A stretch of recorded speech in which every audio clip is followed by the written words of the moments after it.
Have I seen the CoffeeZilla video that was posted about a month ago? No. I have that post. I have that up. I was gonna watch that. No, we should do that now. I have it up. 1 second. Here, we'll watch it here in a second.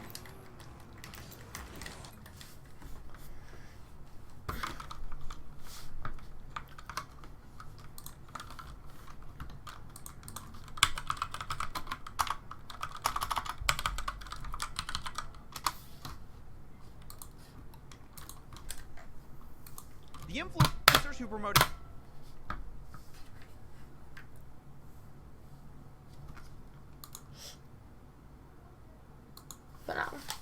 FTX are now being sued for over $1 billion in damages, and I want to talk about it. We're not only speaking to a lawyer, but even one of the people getting sued. No way. Kevin, Graham Stephan, Andre Jick, Minority Mindset, Brian Jung, Financial Education Jeremy, Tom Nash, and BitBoy Crypto are all defendants in this lawsuit. But before we get into it, I have to do something I never thought I would do on this channel. I have to defend a certain person on that list, a guy I have been very critical of on this show. I'm talking about BitBoy Crypto. No way. I know, I can't believe it either. What many people don't... BitBoy Crypto is an actual loser. Here, let's go see. Okay. Big boy.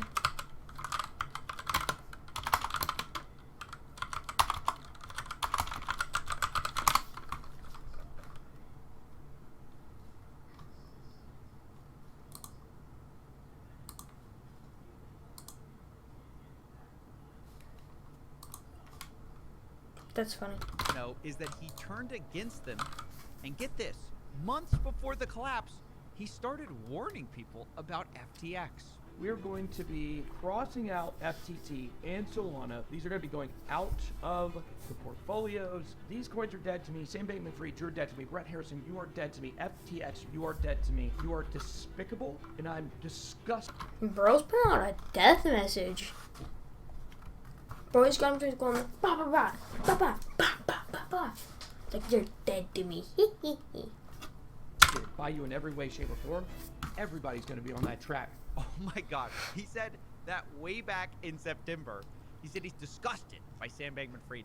This is BitBoy Crypto, guys. He's the Jim Cramer of crypto, and yet somehow he made one of the greatest blind call-outs of all time. And it's so remarkable that I actually want to show you yet another clip of him doing this, because I simply couldn't believe it when I saw it. They're playing games with people's lives, and that's not right.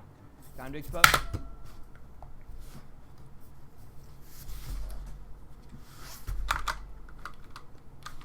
People's lives. Yeah. Ba ba ba. Ba ba ba ba. Like you said. FTX and SBF, what they really are. What can I say? That video is a month before FTX collapsed. And to be clear, I am not claiming that BitBoy is some oracle. I think it was luck. But understand that he's one of the most widely ridiculed crypto influencers. Everyone has dumped on this guy for years for bad calls. But here we are watching him get FTX, the biggest con, more correct than even the most beloved financial influencers. So it just doesn't make sense for him to be in this lawsuit. And besides, you're not supposed to sue BitBoy Crypto anyways. He sues you when you make fun of him. All right, sorry, I'm trying to defend him here, but I'm not used to this strange turn of events where the villain has become the hero.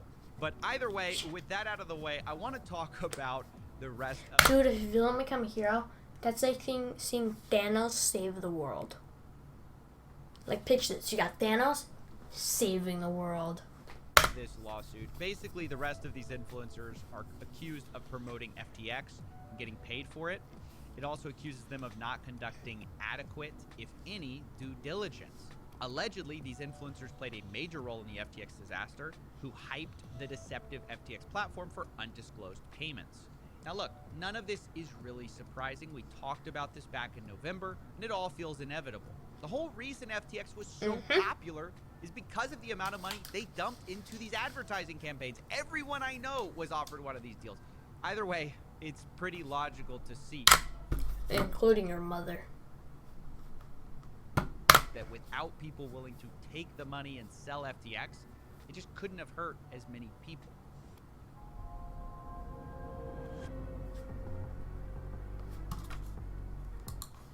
I think that's wild though. It can hurt a lot of people, but it's interesting though. And like, who invests in that anyways? It just looks like a scam. You just gotta look at this guy's face. I'm like, he looks like a scammer. The biggest promoters, Tom Brady, Larry David, Kevin O'Leary.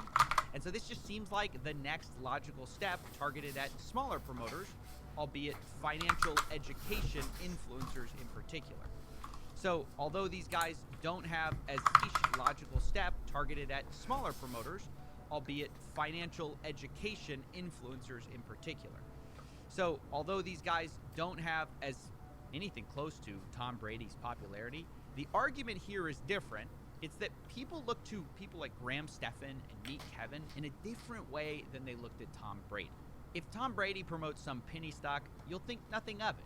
But Meet Kevin, Graham Stephan, Andre Jick, Financial Jeremy, all they do Financial is do Jeremy. finance all day long. They even have a podcast they called Millennial Money, which was sponsored by, you guessed it, FTX. So FTX what? and is now deleted. And the point is, they position themselves as experts. And I think that's the real juice of this lawsuit, in contrast to, say, like, the Tom Brady lawsuit. The only analogy I can think of is, like, if someone tried to sell you a pill that was going to help you lose weight, and the two people promoting it is Jack Black and Dr. Oz, okay? Let's say you take the pill and develop uncontrollable vomiting. Who would you actually be mad at? You know, Jack Black. I would be mad at Jack Black. say, well, Jack Black's more of a star, but ultimately, obviously, the answer would be Dr. Oz, because he's expected to know better and to do due diligence. And the reasonable assumption is that Jack Black couldn't look into it even if he tried, because he's not an expert. And so I think that... You could have tested it. Just put that in your head. Component probably will make a massive difference. I'm certainly not saying everyone who promoted FTX who didn't know anything about finance should be let off the hook. I think it's a huge problem either way that non-experts can shill financial products. I'm just saying it's worse if they are experts. But to make my position even more explicit, I don't think influencers of any kind should be allowed to promote these investment products. I think there's a huge downside to it and very little upside. I think you oftentimes end up hurting people because it's impossible to give broad financial advice in a responsible manner to a massive audience you don't know. But on that note, you might say, well, hang on a minute, Steven. I'm with you on not selling financial products, but they weren't selling that. They were selling FTX, right? Or FTX US. And this is where things get a little tricky because, yes, there's some truth to the fact that FTX US was a platform, but on that platform, they were also selling financial products. You see, you could buy what was called a yield-bearing account, where you could put your money in it, where they offered you 8% a year. And this wasn't just 8% a year? Hold up.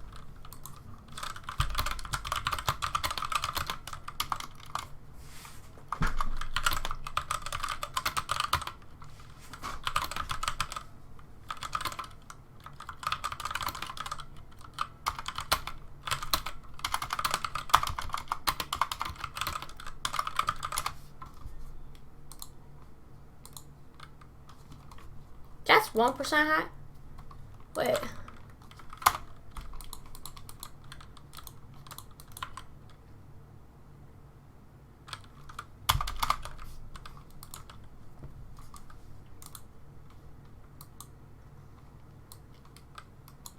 It's 7%. That's more than you would get usually. This was FTX US. And that's a problem because, well, this type of account is probably an unregistered security. To avoid going Ooh. into too many details, let's just say several different accounts like this have been targeted by the SEC as being unregistered securities, and the FTX earn accounts would be no different. So, Dude, you know how much crypto that would have happened to like, with like some like all of them combined, like, and then suddenly it had FTX US, and you just had like a billion crypto on it, and then the government, nope, deleted. You're dead. You're screwed. That's so funny. this is where the lawsuit gets its claim that these influencers may not have just been promoting a scam, they may have been promoting an unregistered security. Now, to be fair to these... I'm uploading a video that is with ad blocking and security. So I think that's funny. That security is a mess. Just needed to say that. These influencers, these earn accounts, were in a strange gray area. According to the website, the FTX app Earn is available only in permitted jurisdictions, which would appear to mean that the United States of America was not allowed to have these accounts.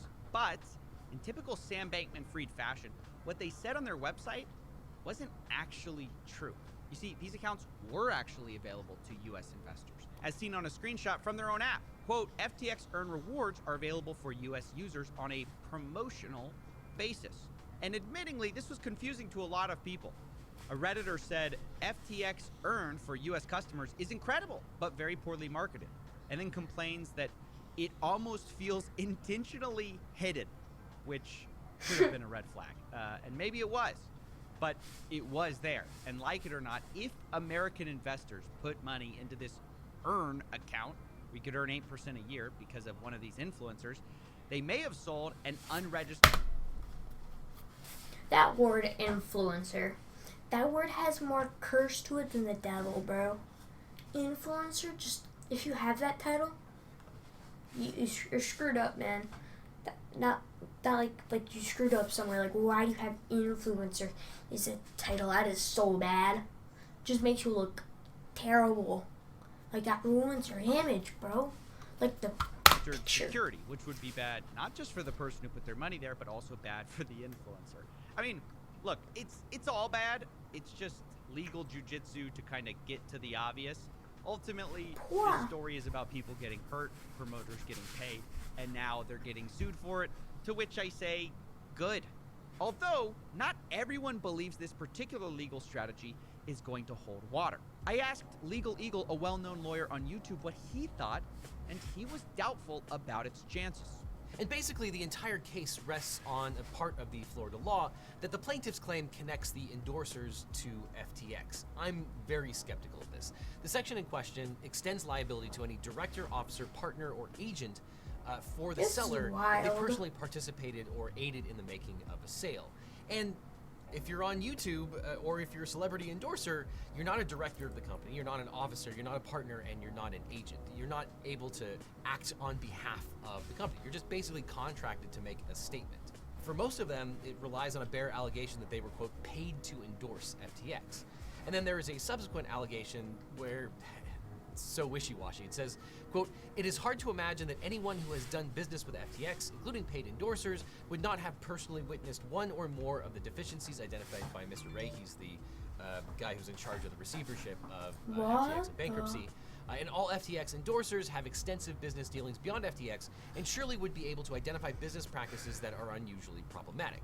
Now, as a legal matter, I don't think that that really changes anything. As a factual matter, it's just completely false that a celebrity endorser or a YouTuber would have any insight into the inner workings of FTX that the public does not have. That's just not the way it works. Though at the same time, I wouldn't want to be these YouTubers either who are going to have to pay thousands and thousands of dollars to their lawyers to defend against what is quite possibly a meritless lawsuit. I don't expect this particular lawsuit to go anywhere, but I think it is going to be a pain in the sides of many of these YouTubers. Wow. So that was a fat bomb of law school, I guess. But that was crazy. He literally just dropped a bomb. It was like law, legal, illegal, and it's like false, true. It's like, I don't get that, bro. That's crazy. I'll watch a little bit of this and I'll have to stop. There's the official opinion from an expert. It'll probably cost the influencers a lot of money, but he's skeptical if it will hold up for the long run. Of course, we'll see how it plays out. But the last thing I wanted to do was not just ask a lawyer what they thought, but ask these influencers. Because, look, whether you think this particular lawsuit is relevant, it changes nothing about the ethics of this situation. And I wanted to hear it straight from them. And most of them refused to comment for understandable reasons, but Meet Kevin decided to respond, and here's what he said. Alright, we're gonna end it there. Thank you for being here. I'll upload the second part of this in like another day or two. Toodaloo.